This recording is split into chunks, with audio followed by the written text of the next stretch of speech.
Hello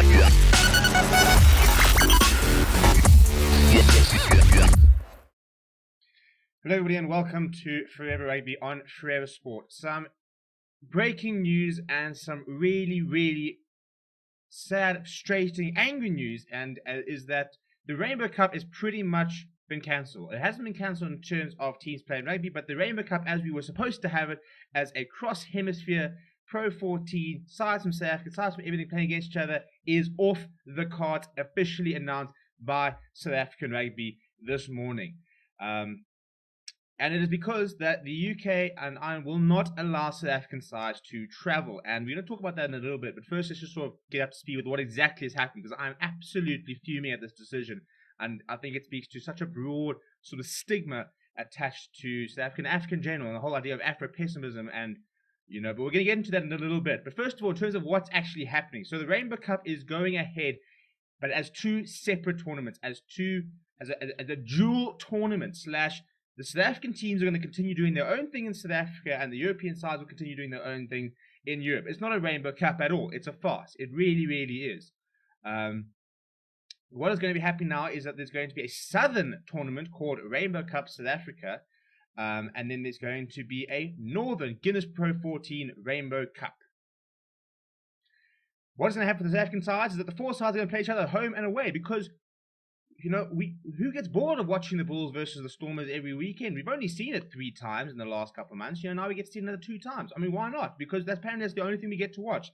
Because it's not like we have a British and Irish Lions tour to prepare for in June, July. It's not like we want to go and play in Europe and try and play different competition stuff like that and try to get up to standard. It is absolutely ludicrous. A fixture list has not yet been confirmed, so it looks unlikely we're going to have games this weekend. It'll probably start next week from the sounds of it. And then the Northern Guinness Pro 14 Rainbow Cup will still take place on the dates previously published, apparently, with the South African teams removed from the scheduled opponents receiving a bye during either rounds of 4, 5, and 6. They said that it has no long-term impact on the actual Pro 14 and the partnership and stuff like that. They can make it to eventually having a Pro 16 or whatever the tournament will be. But let's get on to this. So the reason that this has been called off is because SA Rugby, who said that they explored every single avenue to try and get up to Europe, which included 12 different venues across the UK, Ireland, and Europe were proposed in terms of places where the South African sides could go into quarantine for 10 days. Bearing in mind that they'll be testing before they go, they'll be testing when they're there, they'll be testing the entire time. They're going to go into quarantine for 10 days before playing these games. 12 different venues across UK, Ireland, Europe, depending on where the cases are. Places where they can travel back into the UK and stuff like that without any issues. As base camps, that was put off the table. They also looked at an additional 4 locations, places in the Middle East, Transvaal, Dubai, and sort of Abu Dhabi being looked at as potential base camps for the South African sides before they travel. And this was all still not good enough. And it is absolute nonsense, if you ask me. I mean, we sit here watching the Six Nations happen, watching these sides travel across Europe, going to Italy, going to France. No issues. They can play. That's fine. We have seen the Champions League happen. Teams going across Europe playing, and that's fine. You can see international breaks, players going back to play for their sides in Africa, in Europe, in Asia, coming back to the Premier League. That's fine because they're in this bivalve and they're elite athletes. But the prospect, I mean, you see the European Champions Cup at the moment. Teams all over Europe are going to turn, but that's fine. That's fine. There's no issue with that whatsoever. But how dare these South African sides go over to Europe with this South African variant, which is, ravaging the country, and yet we've got less than 1,000 cases pretty much every single day. We have less cases in South Africa than there are in the UK every single day, despite the massive UK rollout, and yet we are sort of sitting there as that weird kid in the corner which can't be touched.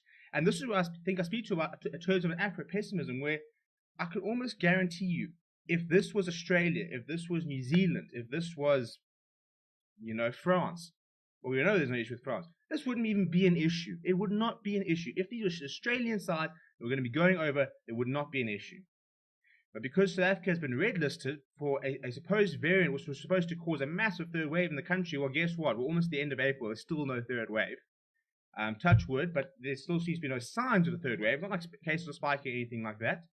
And yet we've been in lockdown level 1 for well over a month. So I do not understand how they can sit there and justify and say, No, you can't even go into quarantine in a, you can't literally go from, I mean, for the British and Irish Lions, for the what was supposed to be for the Australian cricket tour, stuff like that, South Africa had negotiated deals with Home Affairs, which would see these players basically walk straight through airports, get into a bus, go into a secure environment where nobody can leave, and stuff like that, in order to try and have this happen. And now, yet when these South African sides go over, we can't possibly maybe try and organize something similar, fly into a smaller airport, go straight to a base camp, spend 10 days there in quarantine, getting tested regularly, so that they know that there's no COVID issues, and then play in the tournament. That is completely off the card. That is far too much to fathom. And yet, a football team can literally fly to Italy, to France, on a Wednesday, play on Thursday, and fly back on a Friday. That is no issue whatsoever. It is absolute nonsense. And once again, we're sitting here as SA Rugby, as the Springboks, the world champions, being treated, like second-class citizens. And I'm so bored of it. There's no reason that this tournament shouldn't have gone ahead. I mean, in the UK, they're looking at there are fans back in stadiums.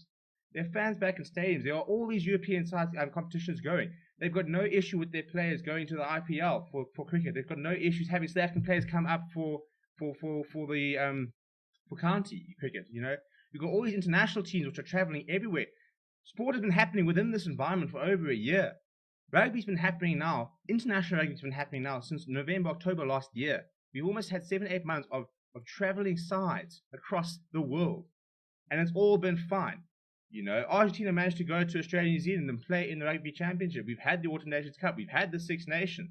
That is all fine. But how dare South African sides go into quarantine, willing to go over early and into quarantine to ensure that there are minimal risks, and that cannot be had. It is an absolute farce. And, now we're going to be sitting there looking at a half-baked South African sides very much when they come here, who've only played against each other. And we know that at this stage, bar maybe the Bulls and the Sharks, the other sides aren't necessarily up to standard. The Stormers aren't playing brilliant rugby at the moment. Now we have to be subdued to another domestic tournament. The South African fans have had enough. We wanted to go and see Bulls play against Munster. Everybody I spoke to was sitting there saying, well, we need to be patient for the opening 3 weeks, but then we get to go overseas and we get to play against Munster, Leinster, Edinburgh. Go and play some other players. Go and play in different stadiums. Get a new environment. And that was what we were so excited about. But they cannot allow us to go over there. And then now, at the end of July, we must now, with open arms, say, welcome, British and Irish Lions. Have our entire hospitality. It is absolute nonsense. This is the same thing as Australia refusing to come to travel, and Pakistan coming literally a month later, having no COVID cases whatsoever, no issues. They've had a tour, cool, and off they go.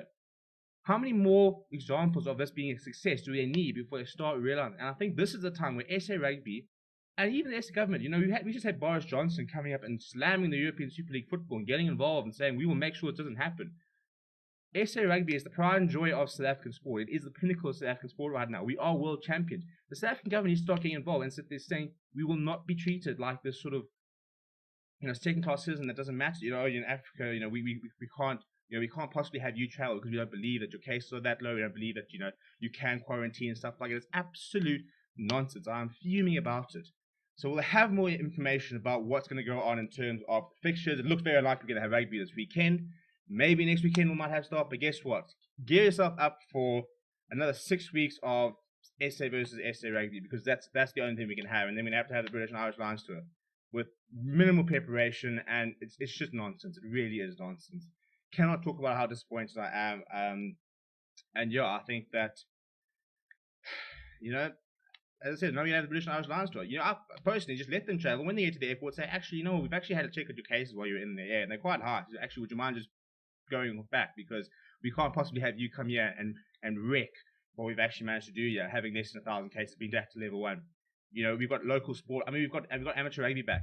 We've got club rugby, we've got school rugby. Sport is back in South Africa across all levels, because the pandemic is barely under control here. We're not having this mass breakout, and yet we cannot have teams travel in a biosecure bubble. I mean, there's like 60 to 120 people. They could have literally gone on one plane. We could have booked an entire plane out, arrived in the airport, gone straight into quarantine for 10 days, had the testing, no issues, gone and played rugby. It would have been no issue. You can guarantee they would have been able to do it properly.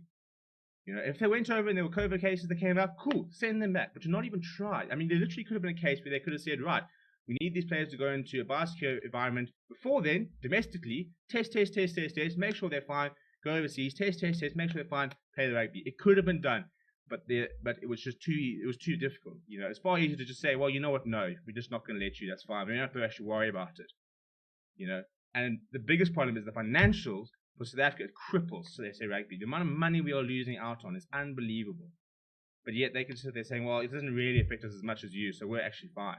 It's nonsense. And SA Rugby needs to start doing more to ensure that going forward, we are not continuously cast aside. We do not have enough power and enough weighting in World Rugby compared to some other unions, and that really needs to start changing, or else this sort of issue will continue for years to come.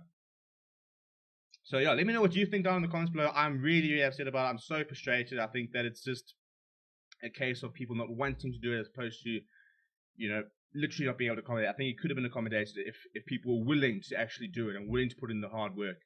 It sounds like SA Rugby have put in a lot of work to try and make sure this happens, and they've just been, told to go away at every sort of corner and turn. So it's very, very frustrating. Let me know what you think down in the comments below. Do smash like on the video, subscribe to the channel if you're new. We'll keep you updated with whatever's happening, and we'll cover whatever tournament there is. But I must admit, I'm very, very disappointed, and I can't, to try and get myself up for another, Yuxkate derby. We've had so many of them lately. It really is not ideal at all. But yeah, thank you very much for watching, and I'll chat to you very soon.